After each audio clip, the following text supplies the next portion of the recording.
talking about how you lead, you are said to lead with heart, even though it's the Yes. policy, the strategy of Yes. your bank. Yes. Tell us a bit more about that strategy.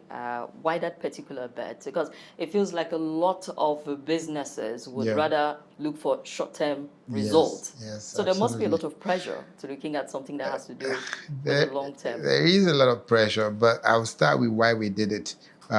We imagined ourselves in a race, and we looked at the monstrous institutions ahead of us. They were multiple times our size. They had all the resources. They attracted the best talent. They had a huge brand. And so we're like, how do you beat these guys? You're not going to beat them in their own game. They've won that race. So we needed to come up with a different strategy. We needed to come at it from a different angle. That angle for us was to go to uncontested spaces, but to also choose uncontested spaces that has impact element. So we wanted to be the institution that governments would talk to, that foundations would talk to, philanthropists would talk to, because in that tripod, with government on one side, non-governmental organization, and the commercial institution, we can solve problem. And in Nigeria, we found out that the biggest problem to solve were in those 5 sectors, where there's significant deficit of supply, meaning that we were importing, there's a gap. If you look at healthcare, it was health tourism and self-medication. If you look at education, again, a lot of kids had to go abroad and a lot of kids were out of school. The same is applicable to agriculture, where we, despite the fact that we produced a lot of food inflation remained constant. That was how we chose those sectors. And we're trying to work with the industry to unlock value in those spaces. So it was chosen because it has a future potential to drive economic growth for the institution, but it was an uncontested space, which means that we can take our time and try to do it right. All right, then.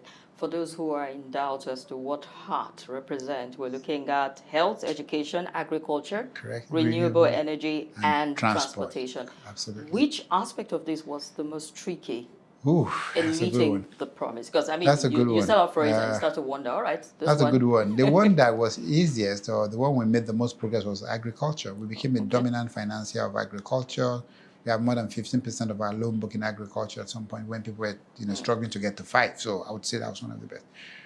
Healthcare was a very tricky one until COVID. COVID was a turning point because a lot of the messages and the things we'd been saying before COVID became clear to people when they realized that even if you had money, you couldn't go out of the country for healthcare, where people started to ration drugs that were coming into the country. And so we got a lot more support, and people thought, well, maybe we should actually build our own health industry. Transport was tough, because aviation was one leg of transport, was incredibly difficult, went through the years of congestion at the port. So investments in transport was running into problem with those bottlenecks.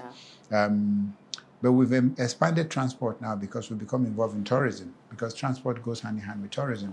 And because of tourism, we've become involved in the creative industry, right? So there's a more meaningful engagement now in that space beyond just transport and logistics.